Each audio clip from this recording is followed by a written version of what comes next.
my mum's down in history for what happened on that day. Yeah, and the people would turn around and say, okay, this is an icon, or this is history. You know, this woman got shot, and you know she survived, and people got up and people rioted. But for me, it's more about after that incident, where, you know, I've got the utmost respect for my mum. It's how she coped and how she dealt with that situation. That stands out to me more. And people would never know that story, especially if they just Googled it.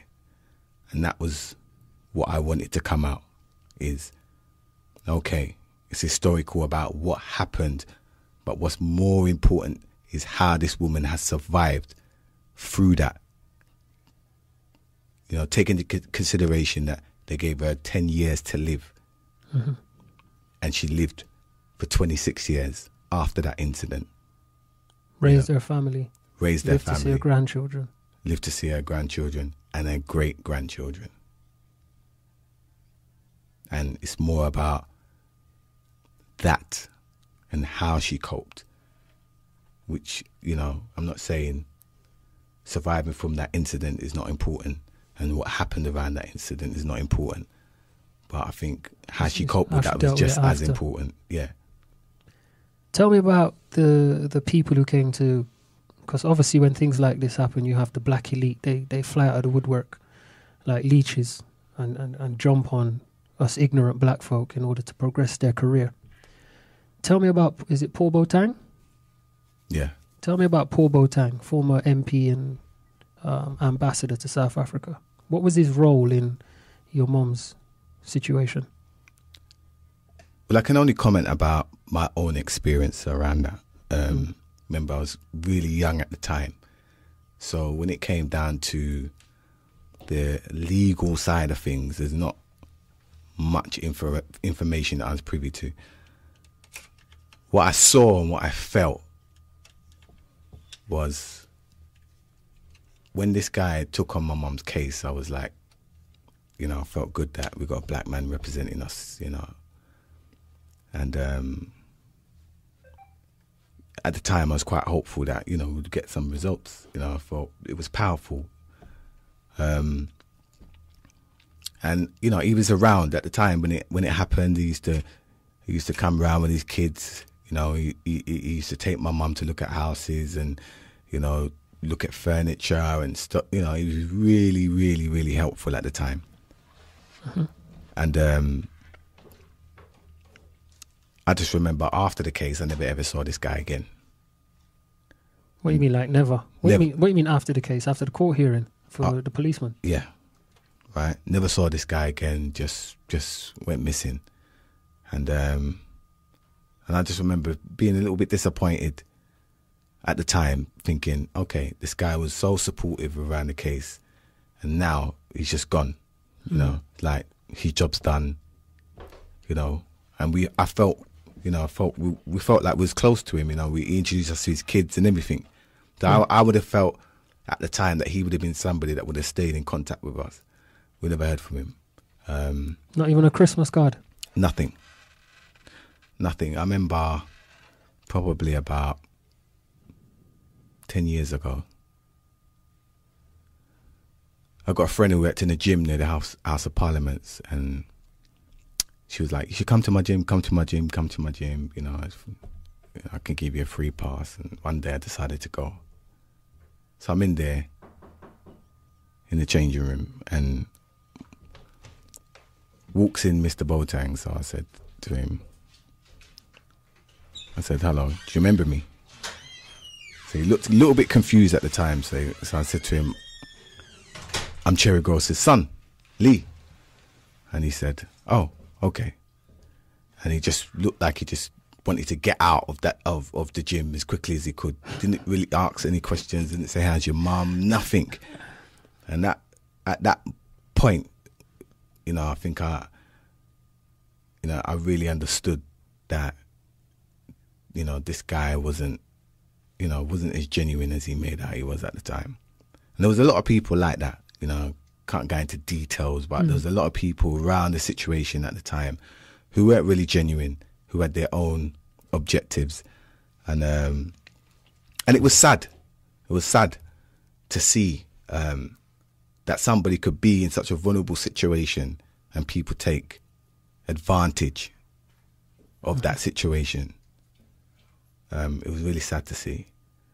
And I think more than anything, was one of the things that, my mum, you could see that got to her, was the way that the people who she thought was genuine, the people who she thought was her friends, she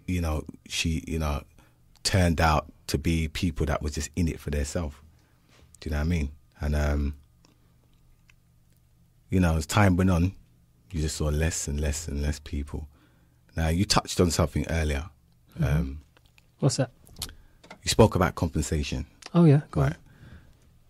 And that's one of the things that people bring up automatically whenever this situation is discussed, and it's very sensitive.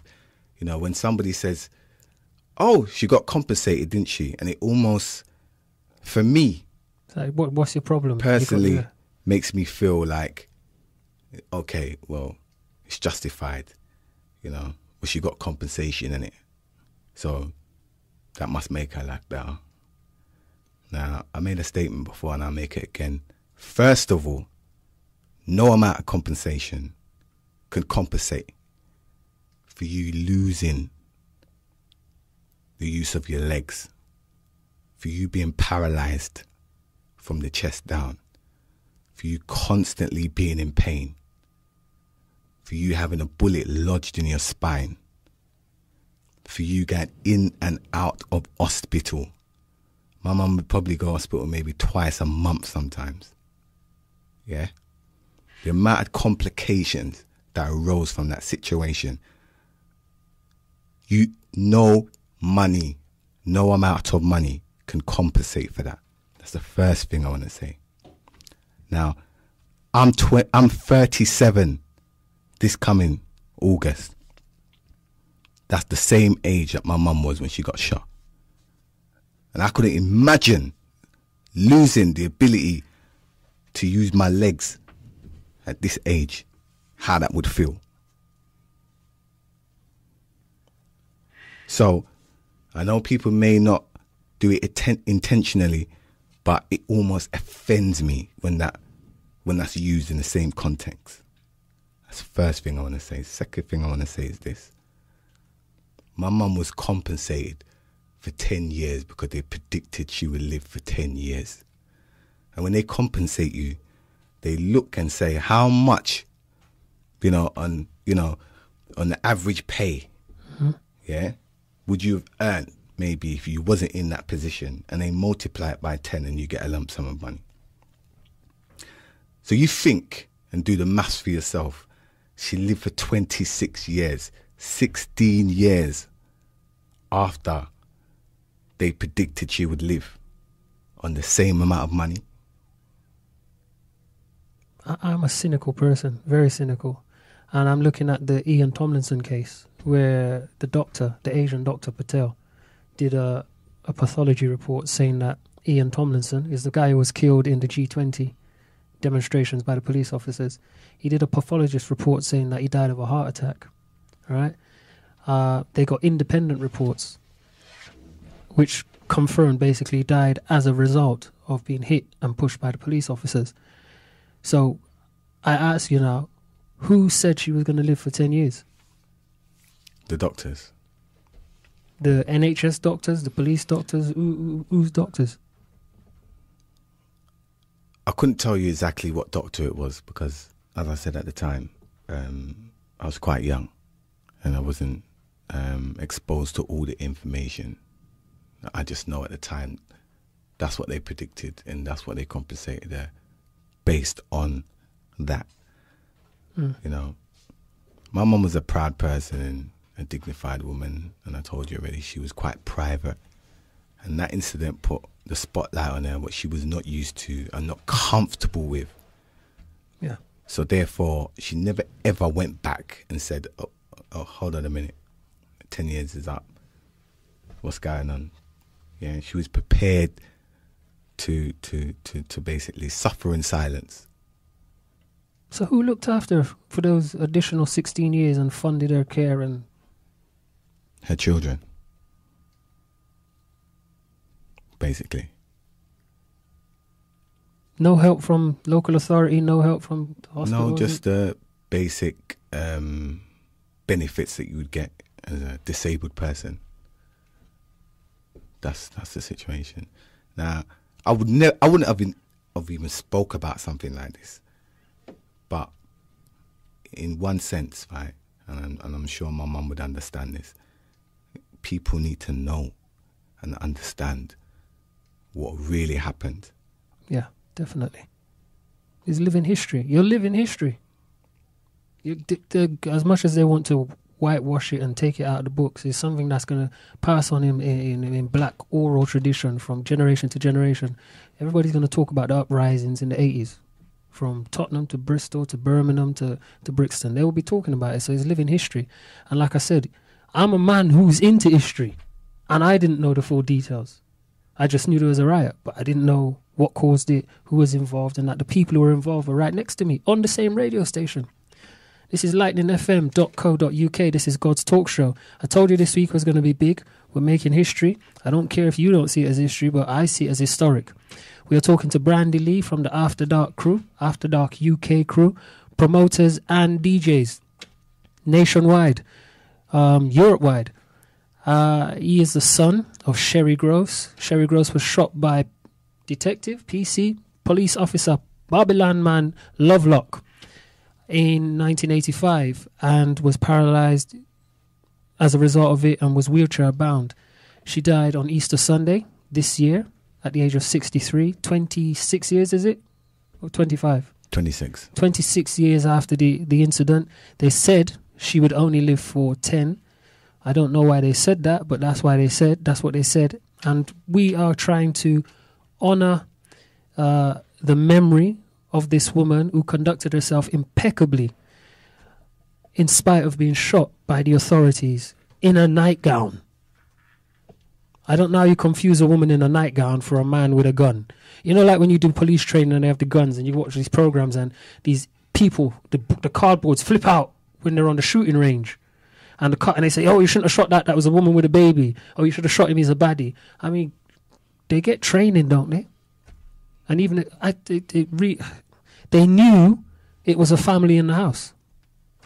They knew there was children there. Even if the person they were looking for was there, they knew other people would be there. It was a family home. We're going to take a little bit of a break. And when we come back, what we're going to do, we're going to speak about what Brandy wants to do to celebrate and honor the memory of his mom and how she basically carried herself, commanding respect and living righteously after that event. So we're going to speak about that when we come back. It's time for you to make a peppermint tea. I told him to bring somebody to rest his shoulder on because I thought he was going to cry, but I feel like crying. So I'm going to take a break and take out my tissue, and I'll be back. God's Talk Show, Lightning FM. God's Talk Show. What are we going to do about the epidemic? That is today's question. Yes, without a shadow of a doubt. Oh, God, oh, God, oh, God. When a child is born, it's a political statement. From your stamp, you have that birth certificate. You're the government's property. You are not born free. You are born within the confines of this society. Yeah, same way they sit way up over here, same way they're sitting up Obama. They know it can't be cleaned up just so. But they're going to make the black man be the face of it. They're setting him up to fail. Something happened to you when you were young. I don't know if your parents dropped you on your head, because in spite of Obama's failure in every category, you still support the guy. You can't look in that camera and tell America that you think he's done a good job as president. America, I think Barack Obama has done a good job as president. In fact, I'd say even better than good. He's had 2 years. Now, if you blame George W. Bush, I am going to come through this screen and I am going to strangle you.